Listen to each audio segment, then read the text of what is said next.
माने साहेब, हे thermocol man, toilet man, self made man, हे सगळ्या गोष्टी ज्या आज आपल्याला दिसतायत, आम्हाला दिसतायत. तर या सगळ्यांची खरी सुरुवात कुठून झाली? थोडं तुमच्या बालपणाबद्दल आम्हाला ऐकून घ्यायला आवडेल. सर, अतिशय चांगला प्रश्न आपण विचारलेला आहात. माझं बालपणच सांगायचं, माझं गाव लोधवडं, मान तालुका, सातारा जिल्हा. आमचा मान तालुका खाटावते तर 7-7 वर्ष पाऊस पडत नाहीये. म्हणजे दुष्काळी भाग म्हणून तुम्ही टीव्हीला, वर्तमानपत्राला नेहमी ऐकता. तर सातारपासून 65 किलोमीटरच्या अंतरावरती माझं छोटंसं गाव आहे. पण आमच्या गावात अजून एसटी जात नाहीये. म्हणजे अजून सडकरला उतरल्यानंतर जो 7 किलोमीटर पायी जावं लागतं. अजून पण आता एखाद दुसरी एसटी चालू झाली विद्यार्थ्यासाठी, किंवा एखादी एसटी येते आता, म्हणजे ते शाळेच्या टायमिंग प्रमाणे येते. तर अशा याच्यामध्ये की अगदी तुम्हाला थोडंसं ब्रीफमध्ये सांगतो की आमच्याकडे लई शेती नाहीत. तुमच्या इकडच्या भागात 50 एकर जमीन, 10 एकर जमीन, असं आमच्या भागात एवढी जास्त शेती नाही. आमच्याकडे एका ठिकाणी मग एखाद्या माणसाला 20 गुंठ्याची शेती, म्हणजे अगदी जी देशमुख बिशमुख मंडळी जी आहेत त्यांना जरा 5-5, 10-10 एकर आहे.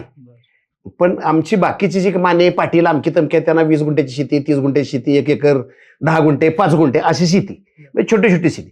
ही सगळी शेती आहे पावसाच्या जीवावर, म्हणजे पूर्वी होती. आता अलीकडे आम्ही चेंजेस केले. तर म्हणजे आमच्या प्रभाकर देशमुखांनी त्याच्यात बरेचसेच बदल केले कलेक्टर असताना. ते कहाणी मी तुम्हाला नंतर सांगतो. पण त्या काळामध्ये की आमची 20 गुंठ्याची शेती.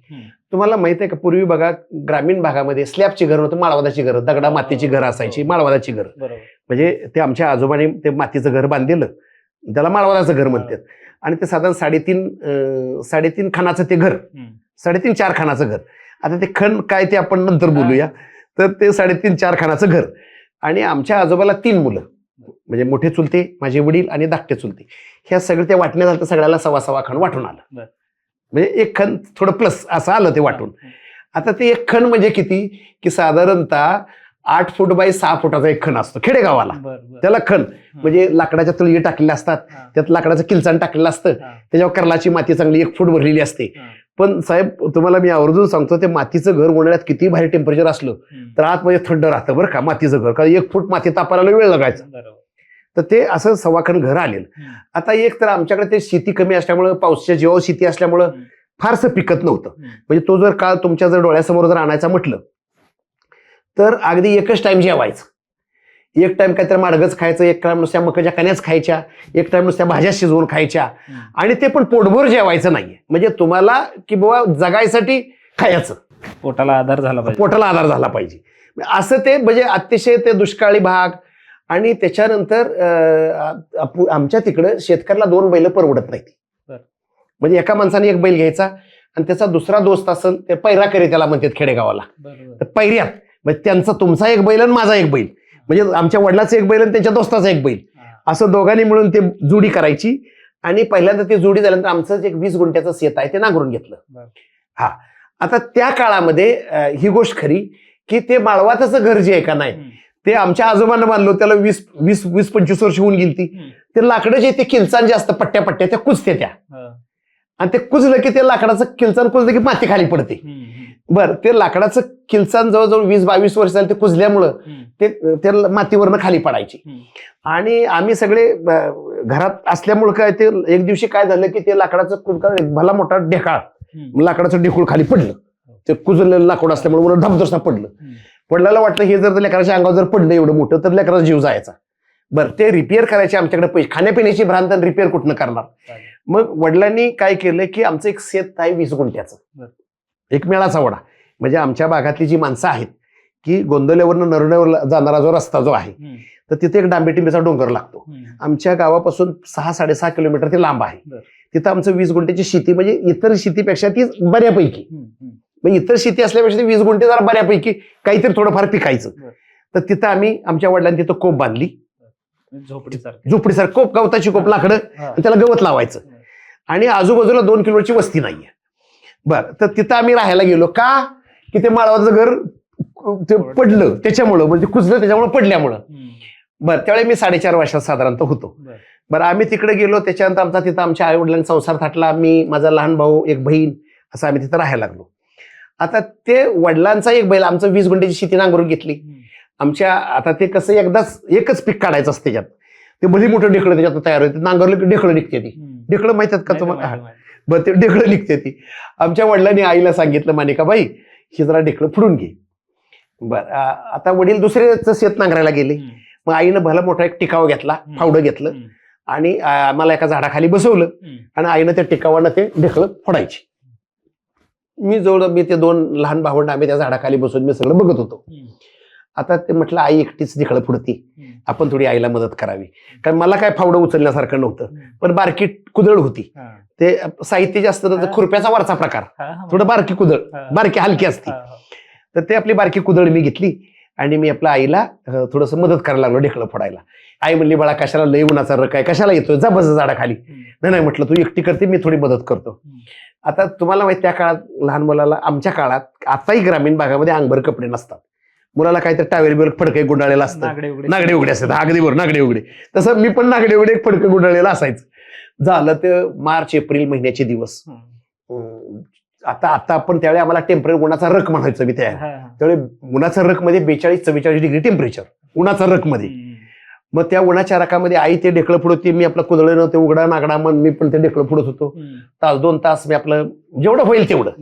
ते उन्हाचा रक जो असतो त्यात ते उन्हाचं ते किरण माझ्या शरीराला पडले उघडा असल्यामुळं आणि ते कातडी माझी काळी निळी झाली ना त्या उन्हाच्या रकामुळं, स्किन काळी निळी झाली. आता त्यावेळी त्या खेडेगावाला कसं की हे नव्हतं काही, म्हणजे असं काही उन्हाचा रक लागला नाजूक त्वचेला. झालं संध्याकाळी ते आगा लागले व्हायला, ते चुनचुन करायला लागलं. उन्हाचा रक लागला तर चुनचुन करतं ते. झालं आईनं आपलं मला त्या खळ्यात, म्हणजे कुपीच्या शेजारी खळ, त्या खळ्यात बसवलं, हवा विवा घातली जरा, तर त्याच्यानंतर ते जास्तच ते चुनचुन चुनचुन करायला लागलं. जसं ते वेळ जाईल ना तसं ते जास्त चुनचुन करायला लागलं. आईनं काय केलं की थोडं गोड तेल आणलं आणि ते गोड तेल माझ्या शरीराला लावलं. म्हणजे त्या काळात सांगतो राठोड साहेब की अर्धा लिटर तेल आणलं की ते महिनाभर टार्गेट असते पुरवायचं. हा ते महिनाभर. मी आता तुम्ही 5 लिटर सुपलाचं घेऊन येता, तसली भानगड नव्हती. अर्धा लिटर तेल आणायचं, म्हणजे ते अर्धा लिटर तेल आणण्याच्या पाठी खूप मोठं ते तेल आणायला जे पैसे लागायचे. तर त्या काळामध्ये कोंबड्या इकायच्या, अंडी इकायची, बोकडं इकायची, शेळ्या मेंढ्या इकायच्या आणि त्याच्यातनं ते आठवड्याचा बाजार करायचा. तर ते आईनं आपलं त्यावेळी ते अर्धा लिटर तेल म्हणजे दिव्याला तेच वापरायचं, त्याच्यानंतर ते मेडिकल म्हणून तेच वापरायचं, त्याच्यानंतर स्वयंपाकाला तेच वापरायचं. नावाला नुसता धुरच निघाला पाहिजे, नुसतं नावाला तेल टाकायचं. 2 थेंब टाकले की नुसता धूर व्हायचा. मग ते आईनं 2 थेंब त्याच्या तेवढ्यात वडील आले बैल घेऊन. मला ते आगाग होत, मी लागलो रडायला. तर वडिलांनी विचारलं मानिका का ग पोरग किरकिर करते. ते म्हणे अहो मी त्याला नको म्हणत होती, ते उन्हाचा रक चटका लागला त्याला नको म्हणते. त्यांना झाडाखाली बसायची, मला थोडी मदत केली आणि त्याचे ते स्किनला त्याच्या अजून त्वचेला थोडासा त्याचा इफेक्ट झाला. तर असं झाल्यानंतर मी म्हटलं आईला, आई मला काय तुझ्यावर ढेकळं फोडायचं आहे, मला शाळेत जायचं आहे. म्हटलं घरी थांबलं की मग असं ढेकळं बिकळं फोडायचं हे काय, आपल्याला शाळेत जाऊन सावलीला बसता येईल. त्या काळात आमच्याकडे पत्र्याच्या शाळा होत्या. तर मी म्हटलं आई मला शाळेत जायचंय, मला नाही तुझ्यावर ढेकळं फोडायची. झालं त्यावेळी वडील म्हटले अरे तुला जर लांडग्याने खाल्लं तर शाळा केवढ्याला पडायची. आता लांडग्याने खाल्लं त्याच्या पाठीवर कारण काय होतं की आम्हाला शेतीत परवडत नव्हतं. आमच्या ग्रामीण भागामध्ये शेतीला काहीतरी पूरक जोडधंदा म्हणून लोक कोंबड्या ठेवणं, शेळ्या मेंढ्या पाळणं, गायी पाळणं, कारण नुसतं शेती भागत नव्हतं. मग काय ते समजा दूध असेल तर दूध इकलं तर त्याचा थोडासा, कोंबड्या असतील त्याची अंडी इकली तर आठवड्याचा बाजार यायचा. एखादं काय आजारपण आलं किंवा काय झालं तर एखादं बोकाड इकलं तर ते आजारपण किंवा छोटा मोठा घरचा कार्यक्रम असेल त्याला एक बोकाड इकलं किंवा असं काय केलं की आपले ते इमर्जन्सीला फंड ते असं त्या जनावरातलं काय असं म्हणूया, म्हणजे जोडधंद्यातलं. तसं मी म्हटलं मला शाळेत जायचंय. आता शाळेत जायचं म्हणल्यावर त्याला ते कपडे पाहिजेत, शाळेची कपडे. मग आईनं काय केलं, एक दिवशी ते अंडी आणि 2 कोंबड्या आणि 30-40 अंडी इकली. ती इकल्यानंतर मग येताना मला पांढरा शर्ट, खाकी चड्डी, पांढरी टोपी, ते शाळेचा युनिफॉर्म होता, ते घेऊन आली. आणि त्याच्यानंतर सोमवारी माझ्या बोटाला धरलं आणि शाळेत घेऊन गेली. तिथून ते 7 किलोमीटर गाव आमचं. वडील म्हटले तुला लांडग्याने खाल्लं. त्याचा उद्देश काय होता की गोंदवल्याला त्यावेळी मीडिया नव्हता, की त्या काळात आता कसं एखादी गोष्ट अमेरिकेत तर पुढच्या मिनिटात आपल्याला कळते. त्यावेळी मीडिया नव्हता, ना वर्तमानपत्र किंवा असं काहीच नव्हतं, मोबाईल तसलं काहीच नव्हतं. मग त्यावेळी एखादी गोष्ट घडली तर मी तुम्हाला सांगणार, तुम्ही त्यांना सांगणार, ते त्यांना सांगणार. असं करत आमच्या वडिलांना 8 दिवसानंतर कळलं होतं की गोंदवल्यामधली 2 मुलं जी आहेत शाळेत सुटल्यानंतर, एका वस्तीची मुलं शाळेला आली ती, आणि ती सुटल्यानंतर घरी जात होते आणि तिथं 6-7 लांडगे एका झाडाखाली दबा धरून बसले होते तालीखाली. ही मुलं तिकडे त्याला जर शेळ्या मेंढ्याची शिकार जर नाही मिळाली तर लहान मुलं त्याच्यावर झडप मारायची आणि खाऊन टाकायची. तर ती बातमी आमच्या वडिलांना 7 दिवसांत कळली की बाबा त्या गोंधल्यामध्ये त्या मार्डीला जाताना रस्ता जो आहे तिथं 2 मुलं लांडग्यानी खाल्ली. मग त्यात वडील काय म्हणले, यार तुला लांडग्याने खाल्लं तर शाळा केवढ्याला पडायची. म्हणजे ती कहाणी. तर मग आईनं मला बोटाला धरलं आणि शाळेत नेलं. त्यावेळी काटकर गुरुजी हेडमास्तर. तिथं आता आमच्याकडे 7वी पर्यंत शाळा, 1ली, 2री, 3री आणि 4थी एका शिक्षकाकडं, 5वी, 6वी, 7वी मुख्याध्यापकाकडं असं ते. हा, ते मुख्याध्यापकाकडं ते काटकर गुरुजीकडं ते नेलं आमच्या आईनं. म्हणजे गुरुजी माझ्या पोराला शाळेत घ्या. आता ते गुरुजीने आमच्या आईकडे बघितलं, माझ्याकडे बघितलं. आमच्या आईला विचारलं त्याची जन्मतारीख काय. आमच्या आईनं सांगितलं शिमग्याच्या अगोदर 4 दिवस. आता किती वाजता जन्म झाला ती म्हणली जुजमुंज झालं तेव्हा. आता त्या काळात त्याच्या खुणा जे आहे, जुजमुंज झालं, तांबडं फुटलं, त्याच्यानंतर सूर्य माथ्यावरती आलता, सूर्य उगवतीला आलता, सूर्य मावळतीला गेलता, तिसरा पार, दुपार, हे अशा त्या सांकेतिक खुणा. मग वाजले बिजले तसली काय भानगड नव्हती. बर, आता काटकर गुरुजी हे सगळं ऐकून घेतलं आणि काटकर गुरुजी जरा गप्प झाले. पुन्हा एकदा आमच्या आईकडे बघितलं आणि माझ्याकडे बघितलं आणि त्यांनी 1/5/1960 अशी जन्मतारीख माझी फिट करून टाकली. ती जन्मतारीख आता आपली आहे असं समजायचं आपण. अशा पद्धतीनं 1लीचं माझं ऍडमिशन झालं. आई रोज मला सकाळी 10 वाजता जो 7 किलोमीटर येऊन शाळेत सोडायला यायची, परत माघारी जायचं, दुपारच्या वेळेस शेतीचं काम करायची, संध्याकाळी परत 5:30 वाजता घ्यायला यायची, परत मला असं रोज ते 28 किलोमीटरचा प्रवास करायची अनवाणी. म्हणजे ग्रामीण भागात त्या काळात चपल्या नव्हत्या. आजही तुम्ही ग्रामीण भागात जर पाहिजे, आजही ग्रामीण भागात चपला नसतात. हा, अजूनही नसतात. तर त्या काळात अनवाणी म्हणजे मला तर नव्हत्याच. म्हणजे मला अगदी मी ITI ला गेलो त्यावेळी माझ्या मामाचा बूट वापरायला सुरुवात केली. म्हणजे माझ्याकडे तर चपल्याच नव्हत्या. पण महिला म्हणजे आमची आई अनवाणी असं 28 किलोमीटर 1ली 2री झाली. आई म्हणली बाळा माझा अर्धा दिवस तुला त्या शाळेत सोडण्यात जातोय, एक तर खाण्यापिण्याचं वांदा आहे, तर तू बाबा की मला आता काय जमायचं नाहीये.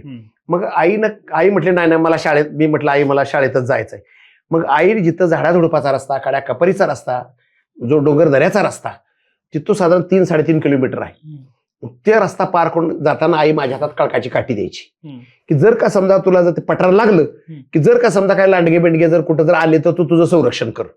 मग ते 3 किलोमीटर आई मला त्या डोंगरदाच्या रस्त्यातनं पार करून द्यायची. जाताना हातात काठी द्यायची. आई तिथून माघारी फिरायची. मी त्या पठारावर शाळेत जायचो. ती काठी शाळेच्या त्या जमिनीच्या तिथं ठेवून द्यायचो. शाळा झाली की परत ती काठी घ्यायची, दप्तर घ्यायचं, त्या पठारापर्यंत यायचो. तिकडून आई यायची आणि मग आम्ही दोघं जोडीनं आमच्या कुपीपर्यंत जायचो. असं करत करत की माझं 7वी पर्यंत शिक्षण झालं. आता अगदी थोडक्यात सांगतो, 7वी झाल्यानंतर आम्हाला काहीच माहित नव्हतं की आता आज तुम्ही मीडिया आहे, आज आमचं विचार परिषद, विचाराची खदखद, आधी TV असतील किंवा वर्तमानपत्र असतील, काही शाळा बऱ्याचशा गॅदरिंग घेतात, इंटरप्रिनरशिप वरती बोलायला लावतात, उद्योजकता विकास असे बरेचसेच कार्यक्रम होत असतात. आमच्या काळात तसली काही भानगडच नव्हती. तर आम्हाला काय त्यावेळी माहितच नव्हतं की बाबा पुढे 72ला फार मोठा दुष्काळ पडला तर 7वी पास झालो मी आणि हाहाकार माजला होता. महाराष्ट्र सरकारने रोजगार हमीची कामं चालू केली, भारत सरकारनं दुष्काळी कामं चालू केली. एवढा त्यावेळी महाराष्ट्रामध्ये हाहाकार माजला होता की अमेरिकेनं त्यावेळी मिलो आणला होता. तांबडी ज्वारी असायची, मिलो सुकडी, की लोक उपासमारीमुळे मरू नये म्हणून. पाणी नव्हतं आणि अशा ह्याच्यात महाराष्ट्र शासनानं दुष्काळी कामं चालू केलेली होती. आमचं अख्खं गाव, आमचे आई वडील सगळे त्या रोजगार हमीच्या कामाला जायला लागली आणि मला ते काम दिलं आई वडिलांनी. माझी 2 भावंड सांभाळायची. मी कुपीमध्ये ती 2 भावंड सांभाळत बसायचो आणि आई वडील पण संध्याकाळी आले. असं 8 दिवस झालं की म्हटलं बाबा हे जर आयुष्यभर मला हे बाळ सांभाळायचं काम येईल. मी एक दिवशी आमच्या आई वडिलांना म्हटलं की मला शाळेत जायचं आहे. अरे म्हणले इथं पोटापाण्याचं काय नाही, तू कसलं शाळा करतोय, इथं खाण्यापिण्याचं वांद नाही. म्हणलं माझं मी बघतो. मग त्यावेळी आमच्या लोधोडे गावामध्ये एक नरवणे साईडला एक दुष्काळी काम चाललं होतं, रोजगार हमीचं काम चालू, इरिगेशन टँकचं काम चालू झालं होतं. मग त्या मुला साहेबांना जाऊन भेटलो मी. म्हणलं साहेब मला शाळा शिकायचे, मला वह्या पुस्तकापुरतेच पैसे पाहिजेत. तर ते म्हटले तुझं वय किती रे बाळा? म्हणलं साहेब 13 वर्ष. अरे म्हणजे बाळा एवढ्या लहान मुलाला मी कामाला नाही घेत. कारण त्यावेळी नुकताच भारत सरकारने बालमजूर कायदा पारित केला होता. तर तो नियम असा होता की 18 वर्षाखालील मुलाला काम नाही द्यायचं, असं तर कार्यच. ते म्हणजे बाळा नाही. तर म्हणलं साहेब मला वह्या पुस्तकं, मला पैसे नको, मला वह्या पुस्तकं द्या. ते पहिल्यांदा गुढीत तिने सांगितलं, तिने काही ऐकलं नाही आणि म्हणजे मी काय ऐकलं नाही. मी म्हणतो नाही सर मला वह्या पुस्तका तरी द्या, मी तुम्हाला मोठं माणूस जेवढं काम तेवढं मी काम करून देतो. आता एकदा दोनदा आले ते मुला सर मला रागवले, म्हणजे तुला समजून सांगितलं कळत नाही का? नाही एकदा म्हटलं ना लहान मुलांना आम्ही कामाला घेत नाही. ते जेव्हा रागवले मी लागलो रडायला त्यांच्यासमोर. म्हणलं साहेब मला वह्या पुस्तकापुरतेच पैसे द्या, तुमचं मोठं माणूस जेवढं काम नाही कुठेही कामाला कमी पडलं तर मला काय तुम्ही देऊ नका. म्हणलं मी उद्या तुझी परीक्षा घेणार. मग त्यांनी सांगितलं उद्या या तू सकाळी 7 वाजता. मी टिकाव गमेलं फावडं सगळं घेऊन साहित्य गेलो. पाटील साहेब म्हणून तिथं होते, त्या सुपरवायझरला त्यांनी सांगितलं एक 10 फूट बाय 15 फुटाचं मार्किंग, आपण रांगोळी कशी करतो 10 फूट बाय 15 फूट, 1 फूट खड्डा खाल मोजमाप असतं त्याचं. रोजगारी काम म्हणजे रोजगार हमीचं काम म्हणजे असं फुकट नाही, ते तेवढं त्याला 1.5 तासाचं काम करायला पाहिजे. म्हणजे ते मुरुम खोदायचा, गमेल्यात भरायचा आणि 300 मीटरच्या अंतरावरती मुरुम टाकून यायचा. असं ते जर त्या माणसानं 1.5 तासाचं काम केलं तर ₹2.25 हजेरी मिळायची. म्हणजे असं नाही की नुसतं कामाला गेला म्हणजे पैसे मिळाले असं नाही, तिथं तेवढं आउटपुट पण मिळालं पाहिजे. मग त्यांनी खड्डा मार्किंग करून दिलं, मी टिकावलं ते काना खोदलं, गमेल्यात ते फावड्याने भरलं आणि पळत पळत पळत पळत जाऊन ते सगळं करत करत जो 1.5 तासात मी 1.25 तासाचं काम केलं. आता राहिलं थोडंसं काम, पण ते एवढं काम करत असताना घामानं ओला चिंब झालेलो आणि म्हणजे ते स्पीडनं काम केलं बा आपण परीक्षेत पास व्हायला पाहिजे. ते 1.5 तासात काय झालं की ते घामाघूम झाल्यामुळं थकल्यामुळं ते फावडं मुरुम भरायला वरूनच पळायचं. असं 2-3 वेळा घडलं. आला ते आता मला वाटलं आता मुलासाहेब कामाला घेत नाही.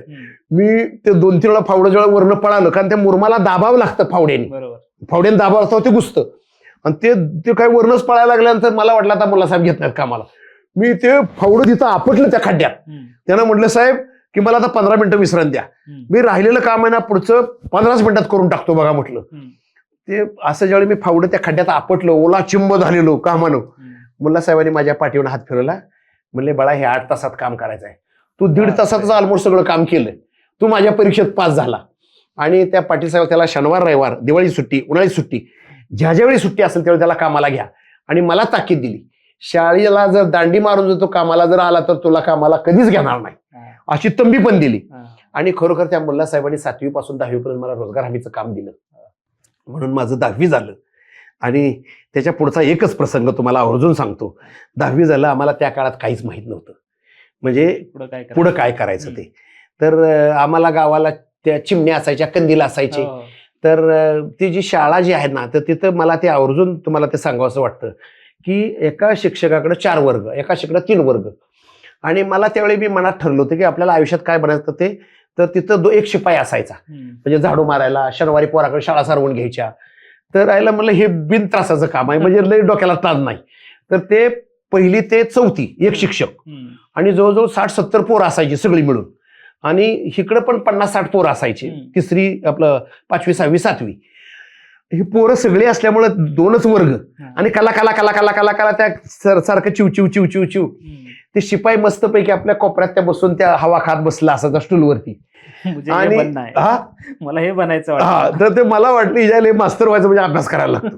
आणि ही पोरं एवढी सांभाळायची म्हणजे ते काय अवघड काम आहे. आपल्याला पुढे आयुष्यात जर काय बनतं आपण ते शिपायाचं काम करायचं. पण शिपायाचं काम कसं असायचं, शाळा सुरू व्हायच्या अगोदर घंटा वाजवायची ठण ठण ठण ठण ठण. त्याच्यानंतर 1 तास झाला की 1 ठोका द्यायचा, 2 तास झाले की 2 ठोके द्यायचे, 3 तास झाले की 3 ठोके द्यायचे. आणि ते लोखंड मोठं लावलेलं आणि हातोडा ठेवलेला. ते टाकलं कारण ते खण असा मोठा आवाज यायचा का नाही, आपण देवळात गेल्यानंतर घंटा कसा वाजतो तसं ते आवाज. त्याला म्हणलं आयुष्यात मोठं झालं की आपल्याला शिपायचंच काम करायचं, म्हणजे टेन्शन नाही काय. बरं, अगदी सरांनी पाणी बिणी मागितलं, तांब्या भरून पाणी द्यायचा. ते सकाळी शाळा चालू व्हायच्या झाडू मारून घ्यायचं. त्याच्यानंतर शाळा सुटली परत एकदा झाडू मारून घ्यायचं. सरांनी पाणी बिणी मागितलं तर तेवढं तांब्या द्यायचा. शनिवारी मात्र ते शिपायचं कामाची जबाबदारी जास्त. सगळ्या पोरांनी ते सर सांगणार सगळे येताना शेण घेऊन यायचं गावात घरनं, शेण आणि पाणी घेऊन यायचं. शनिवारचा कार्यक्रम शाळा सारवायची आणि त्या शिपायानं ते सगळं काम करून घ्यायचं. तो त्याचा मुख्य सारवून घ्यायचे शाळेचा. तर ते तेवढं काम शनिवार झालं की बाकी मग 8 दिवस काहीच मुद्दाच नाहीये. बरं, शनिवारी हाफ डे शाळा असायची. हाफ डे शाळा म्हणजे सारवायचंच त्या दिवशी काम, बाकी काही काम नाहीये. आणि येताना त्या बादलीत पाणी आणि शेण घेऊन यायचं. तर मी त्यावेळी ठरवलं की आयुष्यात आपण शिपायचं काम व्हायचं. आता खरं ही कलाटणी माझ्या आयुष्याला कशी मिळाली ते सांगतो. की त्यावेळी गाईड करणार असं कुणी नव्हतं. म्हणजे त्या काळात जर तुम्ही अशी एखादी कोणाची मुलाखत जर आम्हाला बघायला मिळाली असती तर तुम्हाला सांगतो राठोड साहेब, मी धीरूभाई अंबानीपेक्षा कमी नसतो राहिलो, की आम्हाला काहीच माहित नव्हतं. मग त्यावेळी जनार्दन लोहार, प्रभाकर देशमुख आमच्या गावचे कलेक्टर, म्हणजे त्या काळात शिकलेली व्यक्ती, त्यांचा क्लासमेट तर जनार्दन लोहार. तर ते जनार्दन लोहार ते बीकॉम झालेले शिवाजी कॉलेजमध्ये सातारला, आणि ते गावाला आलेले.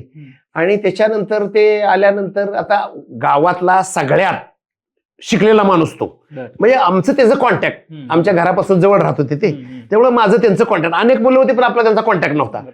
मग त्या लोहारांना गेलो विचारायला, म्हणजे लोहार साहेब की आता आमचं 10वी झालंय, आम्हाला गाईड करा. त्यांनी विचार तुला काय आवडतं? म्हणलं साहेब मला ते शिपायाचं काम खूप आवडतं. जे आहे ते आपलं सांगितलं.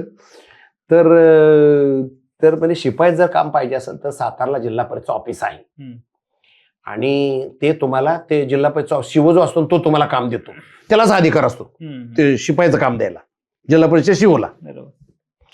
आणि म्हणलं एवढ्या लांब सातारला 65 किलोमीटर जायचं, 5-6 रुपये खर्च होणार, आणि ते काम जर नाही दिलं तर आमचे 5-6 रुपये वाया जातील. मला अजून एखादी आयडिया सांगा. ते म्हणला की आपल्या गावात पुढच्या 8-10 वर्षांना लाईट येणार आहे, आणि बटन दाबले की लाईट लागते. चॉयला म्हणलं हा काय अल्लाउद्दीनचा दिवा, आम्हाला ते लाईट लागते. म्हणजे मला कौतुकच वाटलं, कारण आम्हाला त्यावेळी ते चिमण्या असायच्या, कंदील असायचं, आणि त्याची लाईट माहित आहे. म्हणजे असं बटन दाबली लाईट पुश केलं लाईट लागते, म्हणजे हे अल्लाउद्दीन म्हणजे सरप्राईजच गोष्ट एकदम वाटली. तर आता ते झालं. दुसरं काहीतरी सांगा म्हणून त्यानं ते सांगितलं. झालं. आता ठरल्याप्रमाणे आम्ही घर सोडलं, आणि त्याच्यानंतर आता आईला पहिल्यांदा वाटलं माझं बाळ पहिल्यांदा घर सोडून चाललंय, राहणार कुठं, खाणार कुठं. पूर्वी महिलाची लग्न झाली की पत्र्याची पेटी पूर्वी महिलांना मिळायची, पूर्वीच्या आमच्या आईच्या काळामध्ये. मग आमच्या आईला तिच्या माहेराने एक पत्र्याची पेटी दिली, तिच्या साड्या, तिचं काय दागिने ठेवायला. तर आम्ही चाललोय म्हटल्यानंतर आईने काय केलं, ती पत्र्याची पेटी मला दिली. त्याच्यामध्ये एक स्टोव, एक पितळी, एक तांब्या, एक उलातनं, आणि कपड्याच्या पिशवीमध्ये पीठ. आणि बाळा तुला जर कुठं भूक लागली ना तर झाडाखाली स्टोव पेटव, आणि तू जेवणाचं तुझं तू कर. आईनं आपल्या घरी असताना त्या चुलीवरती भाकरी करायच्या कशा त्या शिकवलेल्या, म्हणजे कच्च्या बच्च्या. म्हणजे तसं काही एवढं आई सारख्या सुंदर येत नव्हत्या, पण कसं करायचं ते ऍटलिस्ट प्रोसेस एकदा दोनदा शिकवलं. असं करायचं, असं पीठ मळायचं, असं तव्यात टाकायचं, अशी पलटी मारायची. तर तुला बाळा भूक लागली ना, तू कुठेतरी झाडाखाली हा स्टोव पेटव, त्यात तुला लागल तशी एखादी भाकरी, तू काय जे वाटत त्याच्यात तू बघ. आता थोडं चटणी, हे सगळं साहित्य मला दिलेलं. मी सातारा ती पत्र्याची पेटी घेऊन सातारला आलो. तिथं ते जिल्हा परिषद पहिलं ठरल्याप्रमाणे ऑफिस, तिथं गेलो. तर 11 वाजता तिथं पोचलो. तर तिथं आम्ही पोचल्यानंतर 4थ्या मजल्यावर ते शिवसाहेबाचं ऑफिस. तर ते म्हणजे आज शिवसाहेब बाहेरच्या दौऱ्यावरती आहेत, तर संध्याकाळी 4:30ला येणार. तर आम्ही आपलं बसून राहिलो, तर आलोय त्या कामासाठी. झालं. मग त्याच्यानंतर 12 वाजला, 1 वाजला, 2 वाजला, 3 वाजला, 4 वाजला, 4:30ला ते शिवसाहेब, ते शिपाई म्हणला की शिवसाहेब गेले घरी, दमले ती. मग ते डेप्युटी शिवसाहेब जे आहेत ना, ते ऑफिसमध्ये काय कोणाचं काही पत्रावर बघायला आलेले. तर ते म्हणे तुम्ही असं करा, आता उद्या या, आज काही साहेब भेटणार नाहीत. तर म्हटलं का आम्ही एवढ्या का लांब आलोय, आमची एकदा भेट तर घालून. ते नाही म्हटलं तो गेला साहेबाला पाणी आणायला. तोपर्यंत आता म्हटलं हा काय भेटू दिना. मी बळजबरीने दरवाजा उघडला. म्हटलं साहेब आम्ही 11 वाजल्यापासून तुमची वाट बघतोय, मला शिपायची नोकरी पाहिजे हो का, माझा अर्ज आहे, म्हणजे ठेवा त्या टेबलावरती. मग तो अर्ज टेबलावरती ठेवला. त्याच्यानंतर समाधान एवढं वाटलं की आपला अर्ज त्यांनी ठेवला टेबलावरती. आणि त्याच्यानंतर बाहेर पडलो की समाधान एवढंच की आपण गेल्यासारखा अर्ज घेतला. आणि मग परत खाली आलो, ती पत्र्याची पेटी घेतली. आता दुसरं ऑप्शन, ते बटनदार लाईट लागते त्याचा कोर्स करायचा. मग त्या कोर्सला काय म्हणतात काय माहिती, पत्र्याची पेटी डोक्यावर घेतली, चालत चालत चालत जिल्हा परिषद ऑफिस आहे कोरेगाव रस्त्याला. आणि ते बटन दाबलेलं लाईट लागते, इंडस्ट्रीयल ट्रेनिंग, ते 8 किलोमीटर लांब वाईच्या रस्त्याला. तर ते तिकडं येऊ. आता त्यावेळी काही वाहन नाही किंवा काय नाही, चालत चालत चालत संध्याकाळी 6:30 वाजता तिथं पोचलो मी त्या ITला तिकडं. तिथं 6:30-7 वाजलेल्या पोचलो तिथं. त्याच्यानंतर ते वॉचमनला विचारलं की मला ते बटन दाबले त्याचा लाईट लागते त्याचा कोर्स करायचा आहे. ते मला काय माहित नाही, आतमध्ये कोणाला तरी विचारा. आतमध्ये ज्यावेळी त्या वरांड्यात गेलो, योग बघा कसा. तिथं जगन्नाथ घाडगे म्हणून सर होते, ते ड्रॉइंगला टीचर होते. मी सर की मला बटन दाबले की त्याचा लाईट लागते त्याचा कोर्स करायचा आहे. ते म्हणले तुम्ही वायर म्हणला अर्ज करा, तेवढं बोलले ते गेले निघून. बरं. मग आम्ही ते पत्र लिहिलं, ते पत्र लिहून अर्ज लिहिला, त्या पत्राच्या पेटीमध्ये टाकला. आणि त्याच्यानंतर 1-2 दिवसांनी ती पत्राची पेटी उघडली. आणि ते पत्राची पेटी उघडल्यानंतर माझं ते बोर्डावर नाव आलं, रामदास माने वायरमन ट्रेडला सिलेक्ट. अशी जवळजवळ 10-12 पोरांची नावं त्या ट्रेडसाठी आली. बरं. आता ते सगळं झालं तर राहायचं कुठं. आमचं ST स्टँड आहे सातारचं, आणि आमच्या तिकडे जाणारं बाकडं आहे, 8 नंबर बाकडं त्या काळात होतं. म्हणजे आमच्या मसवडला, दहिवडीला, सोलापूरला जाणारं ते बाकडं. मग आपलं मी तिथं संध्याकाळी त्या बाकड्यावरती ते आईनं येतानाच भाकरी 4-5 भाकरी दिल्या होत्या. रोज आपली एक भाकरी खायची टिकून टिकून. रात्री झोपलो त्या बाकडं ते पिठी डोक्याला उशाला घेऊन. त्या दिवशी 2 दिवसानंतर ते पोलीस आले. त्यांनी मला काठीनं डोसलं रात्री 2:30-3ची वेळ. ए का झोपला रे इथं? म्हणलं साहेब माझा नंबर ITR लागलाय, माझं इथं ओळखीचं नाही, कोण नातेवाईक नाही, म्हणून मी इथं झोपलोय. ए उठ बर बाहेर हो, का ते खिशे कापासून सावध राहा, असं ते त्याच्यातला तो मिनिंग होतं. आणि तर त्यांनी ते डोसलं. आता रात्री 3 वाजता डोळं चोळत उठलो, ती पत्रे पीठ डोक्यावर घेतली, स्टेशनच्या बाहेर गेलो, तिथनं बघतोय पोलीस कधी जातात ते. 2 तासांनी ते पोलीस गेले. परत त्या जागेवर येऊन बसलो आणि परत विचार आला की आता हे रोज जर आता पोलिसांनी आज आपल्याला बघितलं इथं झोपतोय म्हणून, हे आता रोजच आपल्याला त्रास देणार, तर आपल्याला काहीतरी मार्ग काढालो. मी रात्री डोक्यात विचार आला, इथे कॅन्टीन आहे तिथं विचार शेट्टी म्हणून त्यावेळेस ते कॅन्टीन कॉन्टॅक्ट त्यांच्याकडे गेलो. पहाटे 5 वाजता म्हणलं साहेब माझा इथं ITR नंबर लागलाय, मला आपण जर काम दिलं तर बरं होईल, माझं इथं कोणी ओळखीचं नाही, नातेवाईक नाही. मला ठीक आहे, उद्यापासून 11 ते 5:30 तुझी कॅन्टीनमध्ये वेटरची ड्युटी. मला सांगायला आज गर्व वाटतो, मला कसलाही कमीपणा वाटत नाही. मी रात्री 11 ते 5:30 कॅन्टीनमध्ये वेटरचं काम करायचो, दिवसा ITI करायचो. हा म्हणता माझी 2 वर्ष संपली. मी ITIला पहिला आलो, मला 82% मार्क्स मिळाली. आणि त्याच्यानंतर जे सर मला होते RT उपरात, ज्यावेळी मी पहिला आलो ते मला म्हणले चल आपण प्रिन्सिपॉल साहेबाला भेटायला जाऊ. त्या दळवी साहेब त्यावेळी होते. दळवी साहेबांना सांगितलं ह्या मुलानं रात्री कॅन्टीनमध्ये वेटरचं काम केलं, ITI केलं, तो पहिला आलाय सर, ह्याला पहिलं अप्रेंटिसचा कॉल द्या. तर मला पहिले 3 कॉल दिले महिंद्रा अँड महिंद्रा पुण्यातलं, महिंद्रा सेंटर पुणे. दुसरा कॉल दिला रिसर्च कुडास मुंबईला, रेल्वे इंजिन म्हणून त्याचं. तिसरा कॉल दिला सातारला कुपर इंजिनिअरिंग, पूर्वी कुपर इंजिनिअरिंग म्हणून एक कंपनी होती, डिझेल इंजिन बनवायची त्या काळात. आता पहिल्यांदा पुण्याला यायचं आहे, तर पैसे तर नाहीत, ते काय 2 रुपये हजेरी महिन्याची मिळायची, ते सगळं खर्चावारीत जायचे. आता पुण्याला कसं जायचं? तर त्यावेळी डोक्यात विचार आला की आपला आजोळी जाऊया. घरी तर काय पैसे, खाण्यापिण्याचं वांद, घरात पैसे नव्हते. आजोळी जाऊया. आजोळी माझं रणसिंगवाडी, माझा आजोळ म्हणजे कोरेगाव पोशेगाव, तिथून एक साधारण 15-20 किलोमीटर होती रणसिंगवाडी आहे, बुथच्या शेजारी. त्यावेळी 25 पैसे एक सायकल मिळायची भाड्यानं. त्या पवई नाक्याला, आमचा सातारला पवई नाका म्हणून ते एक प्रसिद्ध एरिया आहे, त्या पवई नाक्याला 25 पैसे 8 तास सायकल मिळायची. 25 पैशाची सायकल दिली आणि त्या सायकलला जी तिथं टांग मारली, तर नॉनस्टॉप डायरेक्ट रणसिंगवाडी 45 किलोमीटरचा नॉनस्टॉप प्रवास. तिथं गेलो. संध्याकाळी आजी वरांड्यात बसली होती.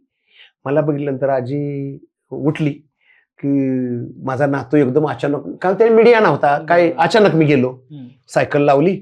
मला जसं वेळेस आजी ताडोसला उठली, त्या 9 वारी लुगड्यानं माझं तोंड पुसलं, घामानं मला चिंब झाली. म्हणजे मला कसा रे आलास तू? म्हणलं आजी मला उद्या पुण्याला जायचं आहे, मला तुम्ही 20 रुपये उसने द्या, मी तुमचे परत कामाला लागले की माघारी आणून देईन. आजी म्हणले मला नाहीत ना रे माझ्याकडे. म्हणलं आजी मी तुमच्याकडे जेवणार सुद्धा नाहीये, कारण आशेनं आलो. आजी नाही म्हणल्यानंतर एकदम असं झालं. आजी म्हणलं मी तुमच्याकडे जेवणार सुद्धा नाही, मी असा माघारी जातो. नाही बाळा असं नको करू, मी कुठून तर उसनं पासनं करून आणून देईन. मग आजीनं ठरल्याप्रमाणे संध्याकाळी खेडेगावाला काही भाकरी आणि आमटी, म्हणजे थोडीशी डाळ असते, पाणीच भरपूर टाकलेलं असतं, तर त्या आमटी आजीनं भाकरी कुस्करून त्या आमटीत दिली. मला चांगलं जेवायला घातलं. आता 45 किलोमीटरचा प्रवास करून आल्यानंतर थकलेलं, त्या आजीनं भाकरीनं आमटी कुस्करून दिलेली, ते खाल्ली, लागली झोप लागली. आजीनं मांडीव घेऊन थापटत झोपलो. सकाळी पहाटे आजीनं कुठून तरी उसनं पासून करून 20 रुपये आणून दिले. जाताना 4 भाकरी चटणी एका फडक्यात बांधून दिली. जाताना 20 रुपये माझ्या हातात ठेवले आणि तोंडावरून हात मिळाला, म्हणजे बाळा जा. तिथनं टांग मारली तर डायरेक्ट पवई नाका सायकल दिली. ते पिटी घेतली त्या कॅन्टीन मधनं, एसटीला बसलो, स्वारगेटला आलो. रात्री 3 वाजलेल्या. त्या आयुष्यात पहिल्यांदा शहर कधी पाहिलं नव्हतं, सातारला मधलं काही माहित नव्हतं. त्या स्वारगेटला सगळ्या एसट्या, सगळा आवाज, सगळी माणसंच. आयला म्हणलं इथं जर चुकलो तर ना माघारी कसं जायचं. तिथं परत विचारलं की म्हणलं मला पिंपरीला जायचं आहे किंवा कसं जायचं. त्यांनी सांगितलं थोड्या वेळ बस लागेल, ते पिंपरीला जाते. मग त्या तिकीट काढलं, त्या PMT मध्ये बसलो आणि पिंपरीला उतरलो. आता जो पुतळा जो आहे डॉक्टर बाबासाहेब आंबेडकरांचा, तिथं त्यावेळी तो बस स्टॉप होता, तिथं उतरलो. सकाळी 7 तिथनंच फ्रेश होऊन आलो. सकाळी 8-8:30ला मी महिंद्रा सेंटरच्या गेटला गेलो. ते माझा इंटरव्ह्यूचा कॉल त्या वॉचमनला दिला आणि त्याच्यानंतर हे सगळं झाल्यानंतर जवळजवळ बरीच मुलं आली तोपर्यंत अर्धा 1 तासामध्ये. म्हणजे 25 मुलं, सातारा, सांगली, सोलापूर, कोल्हापूर सगळ्या एरियातनं वेगवेगळ्या ट्रेडची मुलं आली. माझा नंबर पहिला लागल्यामुळे मला इंटरव्ह्यूला बोलवलं की आता पहिला आलो मी. ते देसाई साहेब म्हणून महिंद्रा सेंटरचे डायरेक्टर, त्यांनी आता पहिला मला सुरुवात झाली पहिली इंटरव्ह्यू, स्टार कशाला म्हणायचं, डेल्टा कशाला, सिंगल पेज कशाला, 3 पेज अशा अनेक टेक्निकल प्रश्न विचारले. आता जो विद्यार्थी पहिला आला त्याला काहीच प्रॉब्लेम नाही. 1.5 तास झाल्यानंतर मला ते देसाई साहेब म्हटले की अशाच तुम्हाला कळवतो आम्ही. तर मी म्हटलं साहेब मी तुम्हाला खरं सांगू का, मी माझ्या आजीकडं 20 रुपये उसने घेऊन आलोय, त्यातल्या आता माझे 12 रुपये संपलेत आणि माझ्याकडे 8च रुपये राहिलेत. आता तुम्ही मला कळवणार तर मी आता जाणार गावाला, आणि गावाला गेले 8 रुपये संपून जाणार, आणि साहेब परत माघारी यायचं झालं तर साहेब माझ्याकडे पैसेच नाहीत. पण मला आता तुम्ही नाही म्हटला ना तर मला वाईट नाही वाटणार, पण मी गावाला गेलो आणि तुम्ही जर मला परत कळवलं आणि या म्हणून सांगितलं तर साहेब मग मला त्याचं लई वाईट वाटेल. तुम्ही आता मला नाही म्हटलं तरी चालेल किंवा होईल, पण जे काही तुम्ही मला आत्ताच सांगा, कळवतो नका असं म्हणून. मग ते म्हणे अजून 24 पोराचे इंटरव्ह्यू घ्यायचे, आम्हाला लगेच आमचा निर्णय नाही सांगता येणार, तुम्हाला आमचा निर्णय ऐकायचा संध्याकाळी 6:30 पर्यंत थांबावं लागेल. म्हणलं साहेब थांबतो. मी 6:30 वाजेपर्यंत जवळजवळ माझी 10:30-11ला इंटरव्ह्यू झाली. मी आपला एकटाच बाकड्यावर बसून एक एक एक एक एक एक करत 24 मुलं झाली. संध्याकाळी खरोखर 6:15 वाजल्या, आणि त्याच्यानंतर त्यांचा एक पिऊन बोलवायला आला मला, तुम्हाला बोलवले. आता मला माहित आहे होय किंवा नाही म्हणणार. ते जसा बोलवायला आला, ओ माने तुम्हाला बोलवलंय असं जसा म्हटला तसं मी मोठी आवळल्या. म्हणलं होय म्हणतील तर नाही म्हणतील, तर झालं मोठी आवळ्यान गेलो. आता ती पत्र्याची पेटी सगळीच तिथं ते गेटवरती ठेवलेली. झालं तिथं गेल्यानंतर मला गेल्या म्हणजे माने तुम्ही आमच्या सगळ्या प्रश्नाची उत्तरं दिली, तुम्ही आम्हाला हे पण सांगितलं की बाबा साहेब तुम्ही आम्हाला निर्णय आत्ताच सांगा, तुम्ही आमच्यासाठी थांबला संध्याकाळी 6:30 वाजेपर्यंत, तर चहा घ्या.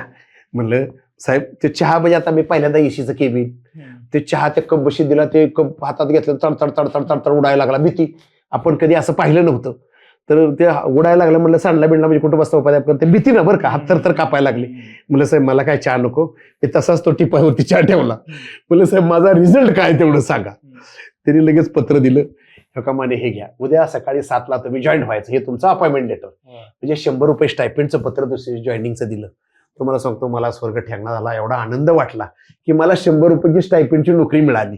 आणि संध्याकाळी आता 7:30 वाजलेल्या आता गेटवरती आलो, ते पत्र खिशात घातलं, चालत चालत चालत चालत जिकडं रस्ता दिसतोय तसा तिकडं. तुम्ही काल ते आमच्या एरियात आलता, एक मराठा चेंबर ऑफ कॉमर्स आणि क्वालिटी सगळी एक पाण्याची टाकी आहे. त्या काळात वाहन, त्या काळात गर्दी नव्हती, सगळं मोकळंच मैदान होतं. त्या टाकीच्या दिशेने त्या तिथं गेलो, तिथं राऊत म्हणून वॉचमन होते, आणि संध्याकाळी 8:30-9 वाजलेल्या त्या वॉचमनला, कारण कोणी ओळखीचं नाही, कोणी नातेवाईक नाही, असं जसा रस्ता दिसेल तिकडे चालत चालत गेलो, काय माहित नाही, बधीर झालेलं डोकं, कुठं जायचं काहीच माहित नाही. त्या वॉचमनला म्हटलं की साहेब मी गावावरून आलोय, माझं तर कोणी ओळखीचं नाही, नातेवाईक नाही, मला आजच्या दिवस तुमच्यापाशी राहू देता का टाकीच्या खाली. ते माणूस होय पण म्हणायला तयार नाही, नाही पण म्हणायला तयार नाही. 5 मिनिटात त्यांना म्हटलं ह्या का बघा ना, माझा कागद तर बघा, वाचून बघा, ह्या का मला उद्यापासून महिंद्रा सेंटरला बोलवलंय. कागद त्यांनी वाचला. बरं म्हणले ठीक आहे राहा म्हणल्यानंतर त्या आजीनं दिलेल्या 4 भाकरी, त्यातली 1 भाकरी त्या फडक्या सहित त्याला दिली. 1 भाकरी मला घेतली, 2 भाकरी उद्याच्या दिवशी, कारण आपल्याला टिकून खायचं आहे ना. 1 भाकरी त्याला, ते म्हणला मला काय नको, पण त्याला माझी माणुसकी कळली, खेडेगावनं पोरगा आलंय 1 भाकरी देतोय मला, माणुसकी कळली. म्हणलं मला आजच्या दिवस राहू द्या, उद्या मी माझं मी बघेन. मग दुसऱ्या दिवशी अपॉइंटमेंटचे ते दिवसभरची ऍडमिशनची प्रोसेस, अर्ज अमकं तमकं, ह्याच्या सह्या त्याच्या सह्या, मेडिकल करणं, या सगळ्या त्याच्यात दिवस गेला. दुसऱ्या दिवशी पण काही नाही. दुसऱ्या दिवशी गेल्यानंतर म्हटलं साहेब आज दिवसभर बघा माझं हे ऍडमिशन मध्येच गेलं, मला काय कुठं रूम किंवा काय असं बघायला वेळच मिळत नाही, मला पुन्हा आजच्या दिवस राहू द्या. बरं, आता ते दुसरा दिवस राहिलो, आता परत ते कामाला लागलो. आता त्याच्यानंतर विचारलं बाबा रूम कुठे मिळते, काय मिळतं. त्या काळात 500 रुपये भाडं, 500 रुपये डिपॉझिट, 70 रुपये भाडं. आता आमच्याकडे कुठं ते दिलेले आजीनं त्याच्यातले 8 रुपये राहिले, त्याच्यातले 2 रुपये परत खर्च झाले, 5-6 रुपये आपल्या खिशात. आणि आता 500 रुपये डिपॉझिट कुठले, 70 भाडं कुठलं द्यायचं. बरं महिन्याचा पगार किती, तर 100 रुपये येणार. आता हे सगळं म्हणल्यानंतर हे काय आपल्या बजेटमध्ये बसन, काय भागणच ना. मी त्यांना सांगितलं म्हणजे साहेब तुम्हाला मी खरं सांगू का, माझ्याकडे 5-6 रुपये आहेत, आणि मी बाहेर विचारलं तर ते 500 रुपये डिपॉझिट म्हणतात, 70 रुपये भाडं म्हणतात. माझ्याकडे एवढे पैसे आहेत नाही, मला तुम्ही महिनाभर तुमच्यापाशी ठेवा, मी तुम्हाला 10 रुपये देईन त्याच्यातले. मग आता पत्र्याच्या त्या टाकीच्या खाली तर राहायचं आहे, बरं ते रूम नाही फिम नाही का, उघड्यावरतीच राहायचं आहे. आणि मग संध्याकाळी ते 1 महिनाभरात माझा 1 महिना भरला. मी संध्याकाळी रोज स्टोव पेटवायचो, 1-2 भाकरी करायचो. त्या वॉचमनला पण त्याला जेवायला वरून 2 भाकरी करायचो बारक्या बारक्या, आणि त्याच तव्यामध्ये थोडंसं मीठ मिरच्या टाकायचं, थोडं आमटी करायची, तीच भाकरी त्या तव्यात कुस्करून टाकायची. कसा तर दिवस काढायचा. असं करत करत एक महिनाभर गेला. मला 100 रुपये स्टायपेंड मिळाला, 10,000 रुपयाच्या 100 म्हणजे 10 नोटा, त्या सील केलेल्या नोटा. आणि मग ते घरी आलो, त्या वॉचमनच्या समोर ते पाकिट फोडलं, पहिली नोट त्या वॉचमनला दिली. म्हणलं साहेब थँक्यू बरं का, की तुम्ही मला सहकार्य केलं महिनाभर, पण अजून काही माझी कुठं सोय झाली नाहीये, मला थोडे दिवस अजून आसरा द्या. म्हणला राह, कारण महिनाभरात त्याला माझा स्वभाव कळला, माणूस घेतला माणूस कळला. भाकरी केल्यानंतर, स्वयंपाक केल्यानंतर ते आवर्जून बोलवायचो जेवायला या म्हणून. माझं आपलं साधं भाकरी आणि आमटी म्हणजे पाणी चटणी मीटर, त्यात काय डाळ नाही, फिळ नाही, काय नाही, काय नाही. मग असं करत करत त्या टाकीच्या खाली, म्हणजे अप्रेंटिस होती ना ते, मी चालत भोसरीवरनं म्हणजे त्या गवळी माथ्यापासून औंधला चालत जायचो. अप्रेंटिस आम्हाला आठवड्यात 1 दिवस तिकडे जायचं, ट्रेनिंग असायचं. चालत मी औंधला जायचो. 1 वर्ष माझं हा मानणं संपलं. त्या टाकीच्या खाली राहून मी एनसीटीव्हीटीला अप्रेंटिसला पहिला आलो. मला 94% मार्क मिळाली. आणि महिंद्रा शिंटेनं आमच्या अगोदर कंपनीला कळलो की बाबा तुमचा रामदास माने महिंद्रा शिंटेचा विद्यार्थी पहिला आलाय. तिथं नोटीस बोर्डवरती ते माझं नाव वगैरे लिहिलेलं, रामदास माने महिंद्रा शिंटर विद्यार्थी पहिला. आणि कंपनीनं अभिनंदनचं पत्र लावलेलं. मी साहेबांना भेटायला गेलो, साहेबांनी डायरेक्ट मला परमनंट लेटर हातात, म्हणे तुम्ही पहिला आलेला आहात आणि आमच्या कंपनीचं नाव मोठं केलं तुम्ही नाव, आणि तुम्हाला आता काय गिफ्ट द्यायचं, परमनंट लेटर दिला हातात, 500 रुपये पगार. अशा पद्धतीनं माझी सुरुवात झाली. मी 7 वर्ष महिंद्राला वायरमनचं काम केलं. त्यावेळी आम्हाला माहित नव्हतं काय करायचं असतं ते. मला त्यावेळी आमचा साहेब असायचा बी झालेला इंजिनियर किंवा डिप्लोमा झाला सुपरवायझर असं. मग असं वाटलं ज्याला आपण इंजिनिअरिंग केलं असतो डायरेक्ट मॅनेजर म्हणून झालो असतो, आपल्याला आपण ITI केलं. तर मी साहेबांना योगायोगाने काहीतरी त्यांचा AC बिघडला, ते रिपेअर करायला गेलो. म्हणलं साहेब आम्हाला काय खडेगावला माहित नव्हतं, तर साहेब आम्हाला इंजिनिअरिंग करता येतं का? हो म्हणजे येतं करता. पुणे आज शिवाजीनगरला institution of mechanical engineer AMI असं आहे तिथं. तर मी तिथून रोज सायकलवरती शिवाजीनगरला यायचो. माझं 7 वर्षामध्ये AMI पूर्ण झालं. AMI मला पार्ट 1 इंजिनिअरचा पार्ट झाला माझा. तेवढं झाल्यानंतर 7 वर्ष पार्ट 1च झाला. त्याच्यानंतर ते झाल्यानंतर मी पेढी घेऊन देसाईवाड गेलो. म्हणजे माने तुमचं विशेष कौतुक, अहो लोक रेग्युलर करते ते नापास होते, तुम्ही शिवाजीनगरला जाऊन सायकलवरती 2 तासात क्लास अटेंड करून तुम्ही डायरेक्ट परीक्षा देताय, म्हणजे तुमचं कौतुक. आणि त्या पिरियडमध्ये मला फिनोलेक्स पाईपची एक आड आली, मेंटेनन्स इंजिनियर पाहिजे. मी अर्ज केला, माझं सिलेक्शन झालं. तिथं मला 6-7 वर्षामध्ये 500 रुपयाचा 700 रुपये पगार झाला. तिथं डायरेक्ट 17,000 रुपयाचा पगार फिनोलेक्स पाईपला, म्हणजे एवढी मोठी जॉब मिळाली. तिथे 1-2 वर्ष मेंटेनन्स इंजिनियरचं काम केलं. मला KK Nagla maintenance मॅनेजरची job offer, direct 35,000 रुपयाचा पगार. म्हणजे आंधळा मागतो 1 डोळा, देव देतो 2 डोळे. आणि त्याच्यानंतर तिथं मी 5 वर्ष काम केलं डेप्युटी जनरल मॅनेजर म्हणून. आणि परत मला बजाज ऑटोची मगाशी जे तुम्हाला स्टोरी सांगितली ते तिथपर्यंत आलो. आज तुम्हाला सांगतो राठोड साहेब, की मला जसं तुम्ही मगाशी सांगितलं की थर्माकोल मॅन का म्हणता, टॉयलेट मॅन का म्हणता, सेल्फमेड मॅन का म्हणता, की आज मी पृथ्वीला 3 वेळा वेढा मारलाय, 182 देशात जाऊन आलोय, 45 देशात माझं निर्यात आहे. 200 कोटीचं डॉलर मी भारत सरकारला आणून दिलेली आहेत. 200 कोटी रुपये जे आहेत ना त्याची इक्वलंट डॉलर. आणि हा जो तुमचा जो मगाशी प्रश्न होता, सेल्फमेड मॅन का म्हणतात, तर जे गावापासून सुरुवात झाली ती जगभरामध्ये. आज तुम्हाला मी सांगतो की ज्या मॅडमने मला सुरुवातीला विरोध केला होता की बाबा हे धंदा मराठी माणसाला जमत नाही, मी बायकोला घेऊन जवळजवळ 80 देशात जाऊन 20 कोटी रुपयाचा विमान प्रवास केलेला आहे. म्हणजे माझे 6 जम्बो पासपोर्ट संपलेले आहेत, म्हणजे 20 कोटी विमानाचा प्रवास केलेला आहे. आणि ह्या सगळ्याचं कारण म्हणून मला थर्माकोल मॅन म्हणतात. टॉयलेट मॅन का म्हणतात ते पण सांगितलं. आम्ही जवळजवळ 90,000 टॉयलेट, ना नफा ना तोटा, धर्तीवरती 90,000 टॉयलेट. मला सांगायला गर्व वाटतो, धर्मेंद्र प्रसाद पेट्रोलियम मंत्री होते, त्यांनी त्यांचं भुवनेश्वरला एवढं सुंदर काम केलंय. आमचे 7,500 टॉयलेट स्वच्छ शाळा अभियानासाठी त्यांनी घेतले. प्रत्येक शाळेला 2-2 टॉयलेट दिले.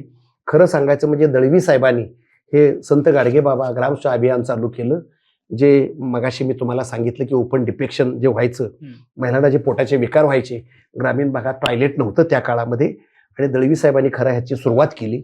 दळवी साहेबाला 25 लाखाचं बक्षीस मिळालं. आणि त्याच पिरियडमध्ये आमच्या गावचे प्रभाकर दळवी साहेबाला जेव्हा त्या निर्णयाला 25 लाखाचं बक्षीस मिळालं, त्यावेळी प्रभाकर देशमुख साहेब ते कोल्हापूरला CO होते, ते माझ्याकडे आले. त्यांनी सांगितलं बाबा निर्णयाला 25 लाखाचं बक्षीस मिळालं, माने साहेब तुम्ही आमच्या गावचा एकमेव उद्योजक आहे, तुम्ही जर भरीव योगदान दिलं तर आपल्या गावाला पण 25 लाख रुपये मिळतील. मी म्हणलं किती पैसे लागते, म्हणजे 7 लाख. म्हणलं 5 लाख साहेब मी देतो, आता 1.5 लाख रुपये देऊन टाकतो, आणि तुम्ही पण काहीतरी द्या, तुम्ही पण 1 लाख रुपये टाका.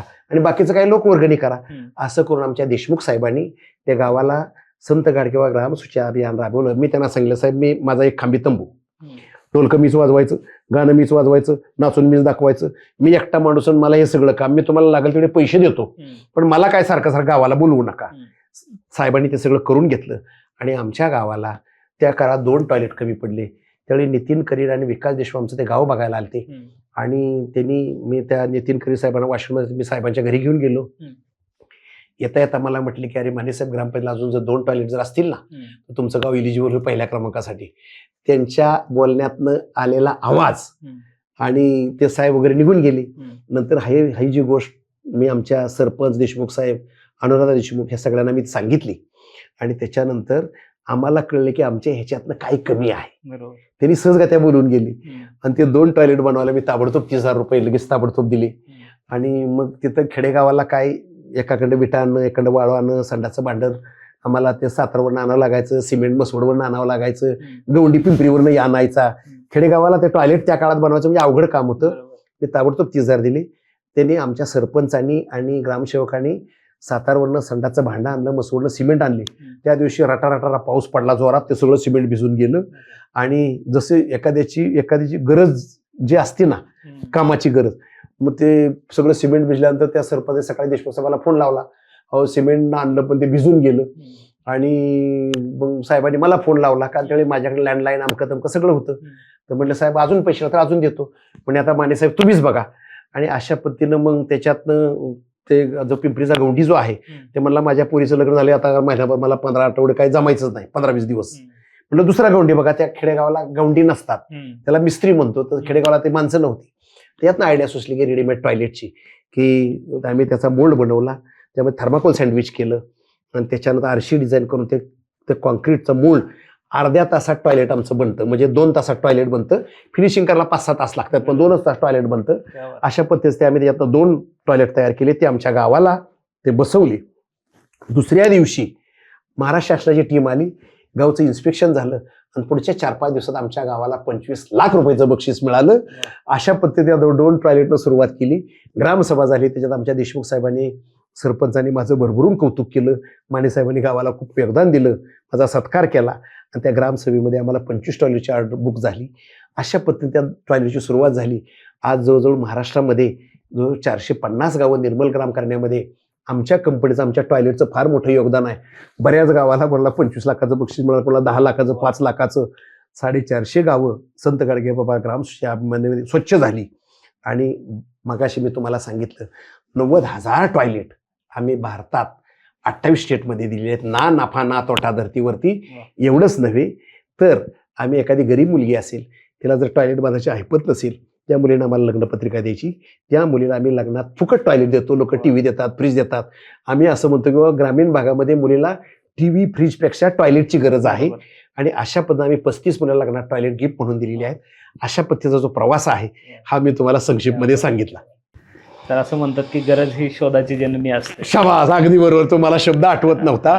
तर त्यातून हे सगळं निर्माण झालं. एक शेवटचा प्रश्न घेऊन आपण थांबू. प्लीज. हा, तर तुमचा हा जो सगळा प्रवास आहे, म्हणजे थर्मोकॉल मॅन, टॉयलेट मॅन किंवा सेल्फ मेड मॅन, हे सगळं तुम्ही माने थर्मोकॉल म्युझियम या ठिकाणी ते सगळं दाखवलंय असं मी रिसर्च केल्यावरती मला कळालं. त्याच्याबद्दल एक संक्षिप्त मध्ये 2 मिनिटात आपण सांगू आणि थांबू. सर, तुम्ही राठोड साहेब अतिशय सुंदर प्रश्न विचारलेला आहे. हे जे आहे, मी जे आता तुम्हाला प्रवास सांगितला गावापासून ते आत्तापर्यंतचा जगभरातला, हाच प्रवास वैज्ञानिकरित्या त्या म्युझियममध्ये मांडलेला आहे. आणि मला जगभरामध्ये मी फिरल्यानंतर मला प्रत्येकाला एक आवड असते, पॅशन असते. तुम्हाला कशी ही पॅशन आहे की बाबा एक चांगली माणसं बोलवायची, त्याचं रेकॉर्डिंग करायचं. तुम्हाला, मला टेक्निकल शब्द माहीत नाहीत. आणि जी नवीन पिढी आहे त्याला दिशा द्यायचं काम करायचं. खरोखर तुम्ही जे अतिशय पुण्याईचं काम करताय आज, हे कदाचित आपलं तुमचं काय त्याला ब्रॉडकास्टिंग म्हणता, हे जर तयार झालं, अनेक विद्यार्थ्यांनी जर ते बघितलं, त्यातले हजारो लाखो विद्यार्थी उद्योजक झाल्याशिवाय राहणार नाहीत. हा या विचार परिषदेचा जी विचाराची खदखद आहे, अनेक विद्यार्थी ही तुमचं आजचं जे ब्रॉडकास्टिंग बघून अनेक विद्यार्थी म्हणतील, अरे माने साहेबाकडे तर काहीच नव्हतं, तर माने साहेबांनी एवढा मोठा उद्योग तयार केला. आणि हे विचार परिषद आहे, विचाराची खदखद आहे. आज अनेक कॉलेजचे विद्यार्थी, युवक बघतील आणि हा जो मी प्रवास तुम्हाला सांगितला, मला एक सवय आहे की जसं जे आता तुम्हाला म्हटलं पॅशन, मला बाहेरच्या देशात गेलो की मला म्युझियम बघायला खूप आवडतं, टेक्निकल म्युझियम. जसं तुम्हाला सांगतो, मी अमेरिकेला गेलो, तिथं ते विमानाचं म्युझियम पाहिलं किंवा सुरुवातीला विमान कसं राईट बंधून तयार केलं त्याचं एक मॉडेल तिथं ठेवलंय. मॉडेल प्रत्यक्षात विमान नाही पण मॉडेल ठेवलंय. नंतर जसजशा विमानाच्या प्रगती होत गेल्या तसं प्रत्येकाचं तिथं मॉडेल एक एक ठेवलंय. आणि बोईंग 747 एअरबस याची पण मॉडेल तिथं ठेवलेली आहे.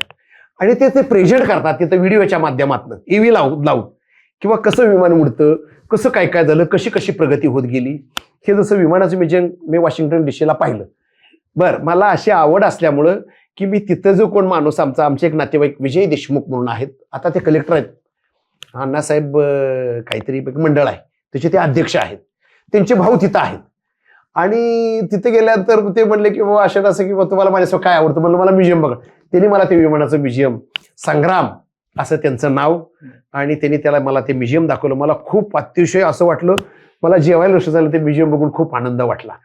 मग दुसरं म्युझियम पाहिलं की माझा एक पुतण्या शिकागोला आहे, तर ते मला विचारतात तुम्हाला काय आवडतं, मला म्युझियम आवडते ना. मग मोटरसायकलचं म्युझियम दाखवलं शिकागोमध्ये. सुरुवातीला ते लाकडाची 2 चाकं लावलेली सायकल तिथं ठेवली, लाकडाची 2 चाकं लावलेली, त्याला दोरी बांधलेली ते चाक फिरवायला, असं तिथं ती सुरुवात सायकलची कशी झाली. आणि मग त्याच्यानंतर त्या मोटरसायकल बदल होत होत होत होत होत आज आपल्या भारतामध्ये काय तुमचं काय ते करिश्मा म्हणता काय किंवा होंडा काय, कावासाकी काय, अशा अनेक मोटरसायकल आहेत वेगवेगळ्या, राजदूत काय, बुलेट काय, तर अशा अनेक मोटरसायकल आपल्या भारतात बघायला मिळतात. अमेरिकेमध्ये मी अशी पण शिकागोमध्ये मोटरसायकल 20-20 कोटी रुपयाची एक मोटरसायकल, 20 कोटी कशाला म्हणतात. मग ते ज्याची सुरुवात लाकडाची 2 चाकं करून झाली आणि ते बाबा 20 कोटीची एक मोटरसायकल, उत्क्रांती झाली. हा कशी. आता हे पाहिलं. मी जर्मनीला गेल्यानंतर तिथं मला ते कारचं म्युझियम आवडलं, हेनरी फोर्ड. त्यांनी ते कार सुरुवातीला, त्यांनी पण त्याची पण सुरुवातीला लाकडाची 4 चाकं लावून त्या कारला सुरुवातीला ते गाडा, तो आपला जो बैलगाडा 2 चाकी असतो का नाही, 2 चाकाचा बैलगाडी आपली जी असते, सेम ते जुन्या काळामध्ये ज्यावेळी त्यांनी 4 चाकं लावलेली त्या लाकडाची चाकं, आणि ते लाकडाचा तो गाडा तयार केलेला, ती कार. त्याला मग हळूहळू त्याला ते म्हणजे पहिलं त्याला ते पॅन्डल केला, नंतर त्याला ते इंजिन बसवलं, मग वाफेचं इंजिन आलं, असं ते करत करत करत आज तुम्ही आज ज्या कार ज्या बोलताय, अगदी मला वाटतं आपल्या भारतामध्ये 50 ते 60 कारचे मॅन्युफॅक्चर आहेत. आणि त्याच्यामध्ये सुरुवातीला जुने जे आपले अँबिशन असेल, फियाट असेल, त्या 2 काळात आमच्या जुन्या काळात त्या. पण ज्यावेळी टेक्नॉलॉजी वाढत गेली, मारुती आली, आणि मारुती ती सुरुवातीला 800 आली, त्यानंतर आज त्या कारमध्ये त्या मारुतीवाले जवळजवळ 60-70 मॉडेल आहेत वेगवेगळे. तर अशा वेगळ्या कार आल्या. त्याच्यानंतर इनोवा आली, महिंद्रानं गाड्या चालू केल्या, महिंद्रा. त्यांनी बारके बिझनेस सगळे बंद करून टाकले. ते कार आणि ह्याच्यामध्येच महिंद्रा उतरलं. महिंद्राची कार आहे, जीप आहे, अशा होंडा आहे, किया आहे, म्हणजे त्याच्यात जगवार आहे, टाटा आहे. म्हणजे आज कितीतरी तुम्हाला सांगतो 200-250 लोक हे कार बनवतात, त्यांचे 1000 मॉडेल असतील. म्हणजे अशा पद्धतीचे म्युझियम मी सगळे बघायला, मला ते म्युझियम बघण्यामध्ये आश्चर्य वाटतं. मी कोरियाला गेलो कॉन्फरन्सला, आणि मला रिसायकलवरती मला भारत सरकारनं पेटंट दिलं, रिसायकलचं जागतिक लेवलचं पेटंट आहे. मला परदेशात बोलवलं, जाण्या येण्याचं विमानाचं तिकीट बिझनेस क्लास, 3 दिवस 5 स्टारचा हॉटेलचा स्टे, आणि माझं तिथं प्रेझेंटेशन असतं. रिसायकल जगभरातली सगळी माणसं तिथं आली, आणि येताना $700 मानधन पण देतात मला. म्हणजे बघा मार्केटिंग कसं फुकट होतं. म्हणजे रिसायकलवरती प्रेझेंटेशन द्यायचं. रिसायकल कसं होतं ते, विमानाचं बिझनेस क्लासचं तिकीट फुकट, म्हणजे त्यांचं 3 स्टार हॉटेलला 5 स्टार हॉटेलला राहायला फुकट, म्हणजे खर्च ते, आणि वरनं ते प्रेझेंटेशन दिलं की $700 मानधन. म्हणजे तिथं आता आम्ही जातो रिसायकलिंगचं कॉन्फरन्सला, आणि तिथं ते सगळं असताना रिसायकलचं कॉन्फरन्स आम्ही जाताना कॅटलॉग नेतो आमच्या मशिनरीची, ते कॅटलॉग तिथं ठेवतो. लोक कॅटलॉग उचलतात आणि आम्हाला मशीनची ऑर्डर देतात. म्हणजे काम एक फुकतात आणि ऑर्डर दुसरी, म्हणजे फुकतात. तर अशा पद्धतीनं आज जवळजवळ मला वेगळ्या देशामध्ये, कोरियामध्ये कॉन्फरन्सला बोलवलं, तिकीट दिलं, ऑस्ट्रेलियाला तिकीट दिलं, अमेरिकेला तिकीट दिलं. अशा जवळजवळ 10 ते 15 वेगवेगळ्या कंट्रीमध्ये मला रिसायकलिंगचं पेटंट असल्यामुळं थर्माकोल 100% रिसायकल होतं, पर्यावरणपूरक आहे, आणि त्याच्यामुळे जगभरामध्ये थर्माकोलला आज तरी कुठलाही अल्टरनेटिव्ह नाही, पॅरलल प्रोडक्ट नाहीये. आणि ह्याचा उपयोग खूप मोठा आहे. आपण ग्रामीण भागामध्ये पत्र्याची घरं असतात, थर्मा आणि कुल त्याच्या खाली टाकलं की ते 12 डिग्री टेम्परेचर कमी करतं. म्हणजे एवढं थर्माकोलचं काही न करता नुसतं शीटच लावायचंय 12 डिग्री. भारतात आपल्याकडे कसं फिश एक्सपोर्टसाठी, फ्रुट्स एक्सपोर्टसाठी, टीव्हीसाठी पॅकेजिंग, ऑटोमोबाईलचे पार्ट पॅकेजिंग, हे आपलं भारतातलं कन्झम्पशन झालं. पण दुबईमध्ये 100% बिल्डिंग कन्स्ट्रक्शन वापरलं जातं. दुबईमध्ये टेम्परेचर 52-54 डिग्री असतं. दुबई, रासल खैमा, फुजारा, सौदी अरेबिया म्हणजे 54 पर्यंत टेम्परेचर जातं. तिथल्या गव्हर्नमेंटचा नियम आहे की भिंतीमध्ये थर्माकोल सँडविच करायला पाहिजे आणि ते भिंतीमध्ये 60 mm, 40 mm, 80 mm असं ते सँडविच केलं जातं. तिथल्या ज्या भिंती आहेत ना, प्रत्येक भिंतीमध्ये थर्माकोल सँडविच असायलाच पाहिजे. तसा तो आर्किटेक्टनं तसं सर्टिफिकेशन करून दिलं तरच तिथलं दुबई म्युन्सिपाल्टी असेल किंवा UAE म्युन्सिपाल्टी तुम्हाला लाईट देते. तुम्ही जर नाही वापरलं तर तुम्हाला ते लाईटच कनेक्शन देत नाहीत, पाण्याचं कनेक्शन देत नाहीत. असं UAE कंट्रीमध्ये रूल आहे. थर्मा आणि कोल तिथं टेम्परेचर म्हणजे त्या रूफवरती थर्माकोल टाकतात, भिंतीमध्ये थर्माकोल टाकतात. एवढं सगळं केलं काही न करता तुम्हाला 12 डिग्री टेम्परेचर कमी मिळतं ना. बरं, हे झालं दुबईमधलं हॉट टेम्परेचर. तुम्ही रशिया असेल किंवा जर्मनी असेल किंवा अमेरिकेचा काय भाग असेल किंवा अशा भागामध्ये मायनस बऱ्याच वेळा टेम्परेचर असतं. 20-20 डिग्री, 25-25 डिग्री मायनस टेम्परेचर असतं. -20-25 डिग्रीमध्ये माणूस राहू शकत नाही. बरं, 0 झालं तर माणसाचं पाणी गोठतंय.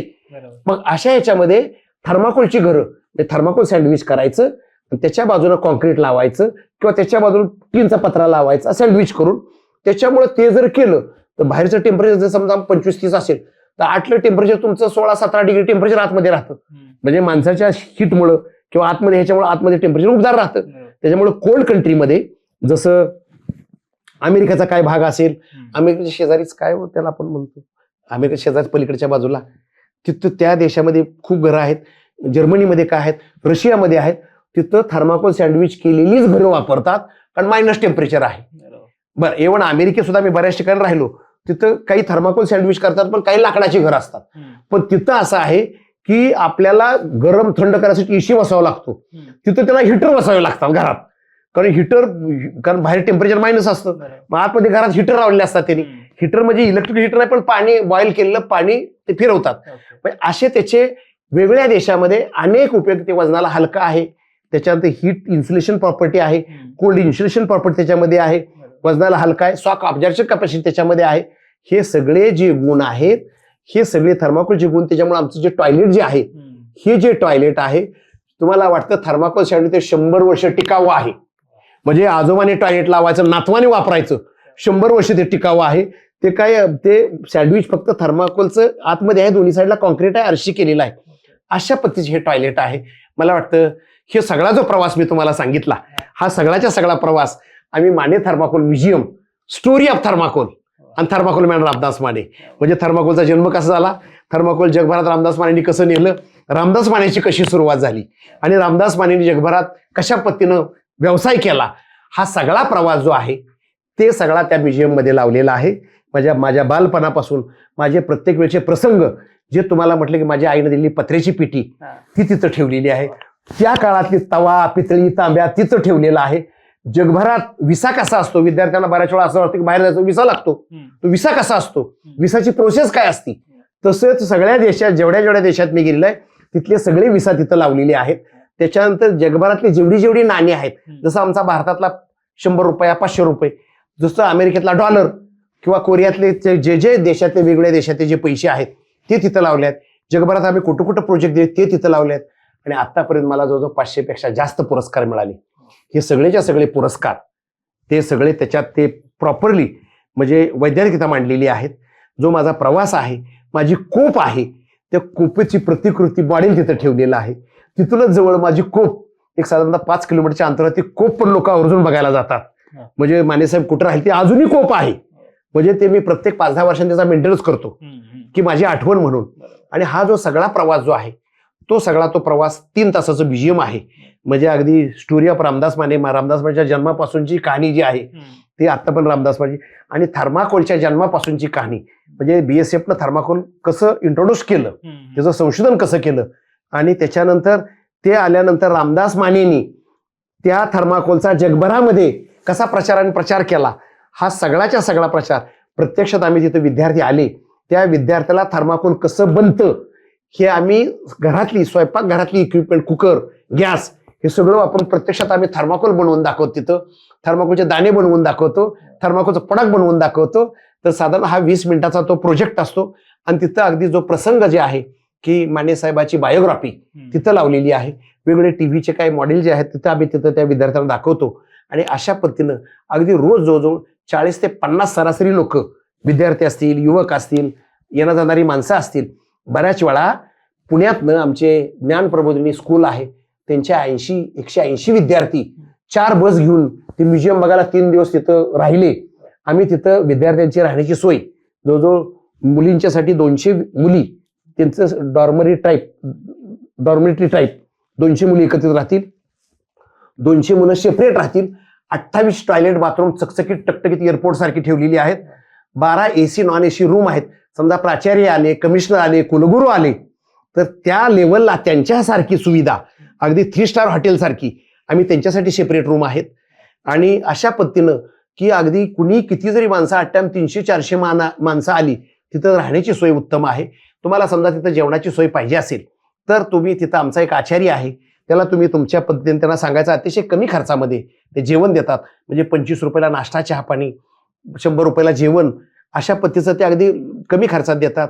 तर आत्तापर्यंत रयत शिक्षण संस्था सातारा, रयत शिक्षण दहिवडी, त्याच्यानंतर बाबा महाराज नाटेकर महाविद्यालय, असे जवळजवळ 50 ते 60 वेगवेगळे विद्यालय, हायस्कूलच्या ट्रीप, त्याच्यानंतर मराठी शाळेच्या ट्रीप, मराठी असेल, पळशी असेल, वेगळ्या भागात कोल्हापूर असेल, अशा वेगवेगळ्या भागात जवळजवळ 50 ते 60 एका वर्षामध्ये एवढ्या 60 ट्रिपा विद्यार्थ्याच्या आल्या.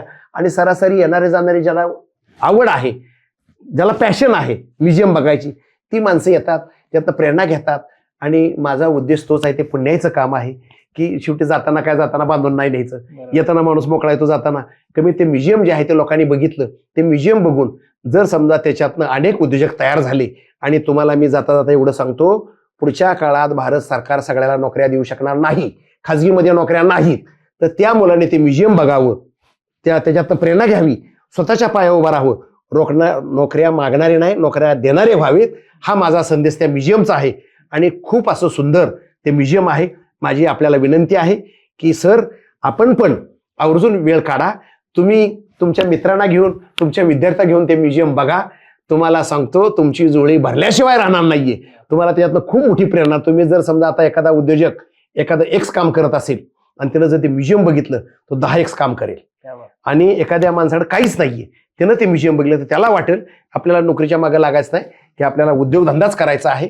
त्या म्युझियमचा कॉन्सेप्टच हे आहे की बाबा पुढच्या काळामध्ये लोकांनी उद्योजक व्हावं, नोकऱ्या मागणाऱ्या लोकांना देणारे व्हावं, हा मूळ हेतू, हा मूळ संकल्प त्या म्युझियमचा आहे. ते म्युझियम सगळ्यासाठी फ्री आहे. माझी आपणाला आणि जे काही आपले प्रेक्षक आहेत त्यांना विनंती आहे, ज्यावेळी तुम्हाला वेळ असेल आवर्जून तुम्ही ते म्युझियम बघा.